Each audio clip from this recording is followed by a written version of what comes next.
Hi everyone, it's Miss Julia, and today I'm going to show you how to make this cute little octopus craft.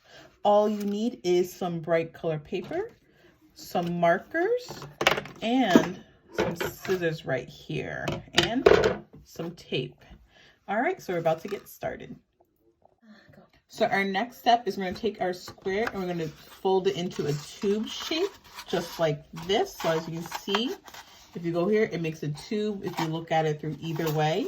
And so it's going to get a little tricky here. So we're going to take some tape right here. Oh. So we're going to go here and we're going to tape it together. So that way it becomes the shape of our octopus. So our next step is we're going to start cutting his little tentacles. So we're going to cut it in strips around this size. So let's say like half an inch to like a third of an inch.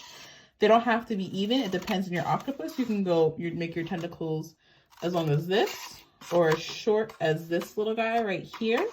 Again, it just depends all on you. And we're going to cut around our octopus. Just keep in mind where you put the tape so you don't accidentally cut that. We want to steer clear of that area. So we're going to start making little tentacles. So you're going to go like this to your little tentacles. So you'll see, you can start decorating however way you want to.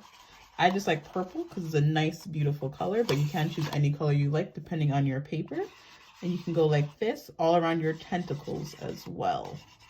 So I went around and added all the little circles to my octopus. I also had a cute little silly face just to give him some nice, happy looks.